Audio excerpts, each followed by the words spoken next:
आइए बाजार के जाने माने दिग्गज केडियानोमिक्स के फाउंडर और सीईओ सुशील केडिया साहब हमारे साथ कार्यक्रम में शामिल हो रहे हैं। सुशील जी, स्वागत है आपका, सुप्रभात। सबसे पहले तो धन्यवाद सर समय देने के लिए। और दूसरी बात ये कि आपका 23,500 के ऊपर का जो एक बाय ट्रिगर होना था, पिछली बार आप बात कर भी रहे थे कि उसके बाद बाजार बड़ी तेजी के लिए तैयार होता दिखेगा। ये ट्रिगर हो चुका है ना, अच्छी बात है कि 2 दिन से उसके ऊपर टिक भी रहा है। बताएं सर, अब कोई रिवाइज कमेंट्री आपकी, कोई व्यू, किस तरह से अब आगे बाजार का डायरेक्शन रहेगा, समझाएं। 23,500 के ऊपर का ट्रिगर पिछले सप्ताह था। पिछले सप्ताह वो ट्रिगर थोड़ा सा नीचे सरक के 23,370 के ऊपर चला गया था। वो अब ट्रिगर आ चुका है। और अगर हम निचले स्तर से जोड़ें तो निफ्टी करीब 1000 पॉइंट बढ़ चुकी है। भले ही ट्रिगर 23,370 पे था, पर वास्तविकता यह भी है कि जो नीला स्तर गया था वहां से करीब हम 1000 पॉइंट अगर बढ़ चुके हैं, तो थोड़ा सा एक अल्प विराम है निफ्टी में, जो कि ग्लोबल मार्केट्स की चार्ट्स को मैंने देखा अगले 2-3-4 दिन के लिए, तो नेस्डैक, एस&पी, डेक्स या इवन आपके सीबीओई, वॉलेटिलिटी इंडेक्स, डॉलर इंडेक्स, इन सब के ऊपर कोई क्लियर डायरेक्शन ना होके अगले 3-4 दिन मुझे लगता है दो तरफा बड़ी बड़ी मूव्स हो और ग्लोबल मार्केट में एक बार वॉलेटिलिटी का माहौल बना रहे। जिसके साथ साथ अगर मैं इंडियन इवेंट्स को अब जोड़ूं, कल आरबीआई की पॉलिसी में पूरा बाजार एक पॉजिटिव एंटिसिपेशन लेके जा रहा है। तो आरबीआई की कितनी भी अनाउंसमेंट आ जाए, क्या पता वो अनाउंसमेंट मार्केट को और ऊपर एक बार पुश न करे, क्योंकि मार्केट ऑलरेडी पॉजिटिवली पॉइज्ड हो गया। या कल के जो एग्जिट पोल्स आ गए दिल्ली में, उन्होंने बड़ा पॉजिटिव एक्सपेक्टेशन सेटअप कर दिया। तो इस वॉलेटिलिटी के बीच में हमने अपने क्लाइंट्स को आज सवेरे जो सलाह दी है कि निफ्टी, बैंक निफ्टी का सट्टा जो है ये इस वक्त कठिन है अगले 2-3 दिन के लिए। पर जिन इंडिविजुअल स्टॉक्स में हमने लंबी चाल को पकड़ा है और जिनमें एक एक करके ब्रेकआउट्स आ रहे हैं, वहां इस वॉलेटिलिटी के बीच भी जैसे जैसे इंडिविजुअल स्टॉक्स में ब्रेकआउट आए, आप उनकी बाइंग को मेंटेन करते जाइए, लेते जाइए। और निफ्टी, बैंक निफ्टी क्या पता नीचे 200-300 पॉइंट का निफ्टी एक झटका दे दे इस वॉलेटिलिटी में। थियोरेटिकली 23,200 तक की जगह है, पर वहां तक जाएगा नहीं जाएगा उसके इंतजार में न रुककर इंडिविजुअल स्टॉक्स में जहां जहां बाइंग के ट्रिगर आते जाए, आप उनको लेते चले जाओ। ओके, तो ये है आपके लिए बाजार प्रीव्यू। बढ़िया, एक ब्रेकआउट आते हुए दिखा है ये आपके लिए। आइए अब आते हैं सेक्टर्स पर जो आपको पसंद आ रहे हैं। इस मजबूती में क्या खरीदना पसंद करेंगे सर? देखिए, एक एक करके मेटल्स के स्टॉक्स में ब्रेकआउट्स आने लग गए हैं। कल हिंदुस्तान जिंक में आया, आज सवेरे सवेरे हिंदुस्तान कॉपर में आ गया। 2 दिन से हिंडाल्को ने अपना बॉटम बना के मूवमेंट ऊपर कर दिया। एमओआईएल भी जो हमारा एक पुराना बाई है, वो थोड़ा सा दबा हुआ है नीचे। तो इस वीक जैसे एक एक करके मेटल्स के स्टॉक्स में अगर टर्न अराउंड आ रहे हैं, तो हम उन पे फोकस करेंगे। पर अनिल जी, जो लार्जर पिक्चर अगले 3 से 6 महीने का जो हमने लिया है कि आईटी को छोड़कर, लार्ज आईटी को छोड़कर तकरीबन पूरा का पूरा मार्केट एक एक करके बाई होता चला जाएगा। कुछ परसेंटेज कहीं कम कहीं ज्यादा, लार्ज आईटी को छोड़कर हम हर जगह पर मतलब बाइंग के लिए प्रेरित है। कुछ हद तक आप एनबीएफसी को भी त्याग दीजिए। देखिए, बजाज फाइनेंस और बजाज फिनसर्व में जो हमने 28-30% तक की रैली का एक अनुमान आपके साथ डिस्कस किया था कुछ महीने पहले, वो हो चुकी है। हो सकता है कल परसों से हम उन दोनों को शॉर्ट कर दें। इतनी सारी दुनिया भर की लेने सामने कुछ शॉर्ट भी होना चाहिए। बजाज फाइनेंस, बजाज फिनसर्व लगता है वापस 25-30% घट जाएंगे। कि छिटपुट कुछ एनबीएफसी, कुछ लार्ज कैप आईटीज को छोड़ के लार्जली किसी भी तरह के स्टॉक्स को लोग ले लेंगे, तो मुझे लगता है गलत होने की संभावना ना के बराबर है।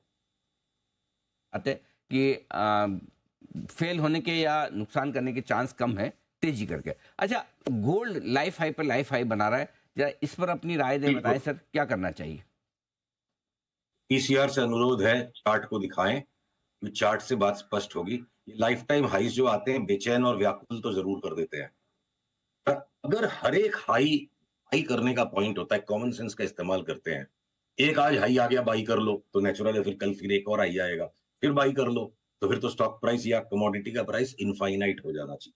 तो हर एक न्यू हाई का सेटअप ऑटोमेटिक बाइंग का जोन नहीं होता है। मैं सिल्वर की भी चार्ट आपको दिखाऊंगा जिसमें न्यू हाई नहीं आ रहे हैं, सिग्निफिकेंटली लोअर टॉप बन रहा है। गोल्ड और सिल्वर का डाइवर्जेंस। और ये जो गोल्ड में जो न्यू हाई आ रहा है, ये सिर्फ एक रैली पैटर्न है। आयर बुल रन इतना स्ट्रांग था गोल्ड में, यहां से जो करेक्शन स्टार्ट हुई है इस पॉइंट से, ये करेक्शन के अंदर जिस रिबाउंड को सिर्फ यहीं तक आना चाहिए था, ओवर एक्सटेंडेड हो गई है। हमारी प्लॉट अभी भी यही है, 2400 के आसपास गोल्ड में मंदी काटेंगे। जब मंदी का सौदा हम कर लेंगे, और मंदी का सौदा कब करेंगे? जिस दिन अभी रैली बिल्कुल ओवर मेच्योर्ड लग रही है। आप देखो, आरएसआई के भी डाइवर्जेंसेस सेटअप हो रहे हैं। जिस दिन गोल्ड पिछले दिन के बंद से नीचा बंद दे देगा, उस दिन हम हाईएस्ट प्राइस को स्टॉप लॉस लगा के दोबारा शॉर्ट करेंगे 2400 के आसपास काटने के इरादे से। और सिल्वर तो हमें और भी बहुत ज्यादा नीचे जाते लग रहा है। आप देखो, मैं सिल्वर की चार्ट भी आपको लगे हाथ दिखा दूं। जब सिल्वर गोल्ड को साथ नहीं दे रहा है, तो देखिए सिल्वर जो है ना गोल्ड को साथ नहीं दे रहा है। यहाँ सिल्वर में डबल टॉप ही बना है, बहुत ही कमजोर सी रैली है। तो मेरे को लगता है $32 वाली ये सिल्वर घट के अगले पड़ाव में कहीं जोर से 24 तक ना चली जाए। इनफैक्ट हमने अपने कुछ क्लाइंट जिनके पास सिल्वर की बड़ी फिजिकल क्वांटिटी में एक्सपोजर था, उनको कल यही कहा कि आप सिल्वर को बेचो और पैसा शेयर बाजार में लगाओ। बढ़िया है। तो ये आपके लिए एक स्विच ऑप्शन दे रहे हैं केडिया साहब, सिल्वर गोल्ड वगैरह में प्रॉफिट बुक करें और स्पेशली सिल्वर में, और स्टॉक मार्केट में चूंकि वो काफ़ी बुलिश है। अब एक और कमोडिटी जो हमारे लिए बड़ी काम की है, कच्चा तेल क्रूड, क्या आपका अभी व्यू है कि $90-100 की तरफ बढ़ने को तैयार है, या फिर ये कमजोरी का दे रहा है संकेत? नहीं, देखिए ऐसा है, $90-100 जाने के पहले देखिए क्रूड की चार्ट स्क्रीन पे आ गई। इस चार्ट दिखाएं पीसीआर। मैं वेट करूं। हाँ, चार्ट आ रही है स्क्रीन पर।